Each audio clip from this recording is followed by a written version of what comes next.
পাচ্ছি আমাদের এখানে মেইন লাইনে 231.8 ভোল্ট এসি আমরা এখানে পেয়ে যাচ্ছি মেইন লাইনে।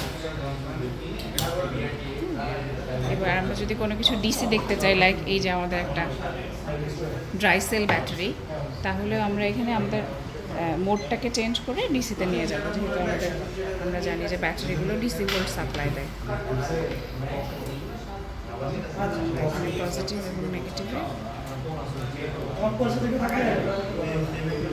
ধরছি। এটা আমরা জানি যে একটা সিঙ্গেল সেলের পেন্সিল ব্যাটারি আমাদেরকে 1.5 ভোল্ট মতো দেয় এবং আমরা সেটা দেখতে পাচ্ছি। সো মিটার খুব ভালো করেই কাজ করছে। এখানে আমাদের একটা ট্রানজিস্টর আছে, আমরা ট্রানজিস্টরের মডেল অনুযায়ী দুটো জাংশন পাবো, বেস এমিটার আর বেস কালেক্টর জাংশন। ওখানেও আমরা আসলে রেজিস্ট্যান্স বা ভোল্টেজ মেজার করে এটা ঠিক আছে কিনা এটা চেক করতে পারবো।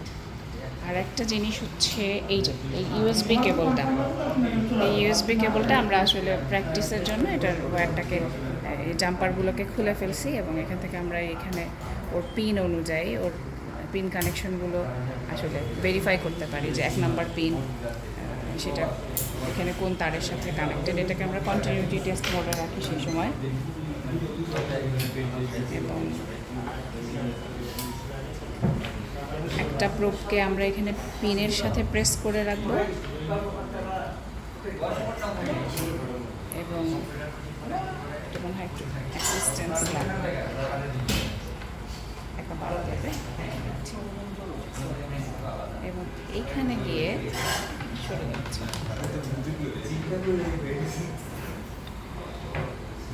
এইখানে চলে যাচ্ছে, চলে আসছে হোল্ডার বা কোনো কিছুর সাথে দুজন হলে ভালো হতো একদম।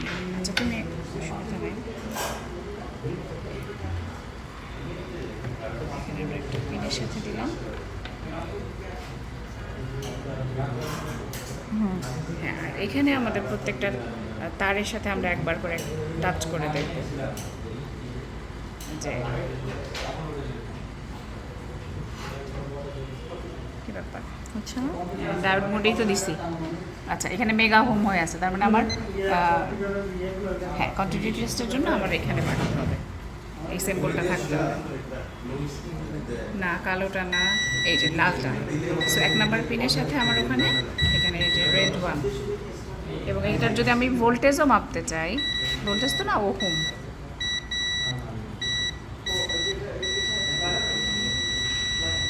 এই যে 2.2 এর মতো কাছাকাছি একটা রেজিস্ট্যান্সের মান এই ওয়্যারটা আমাকে আসলে দিচ্ছে।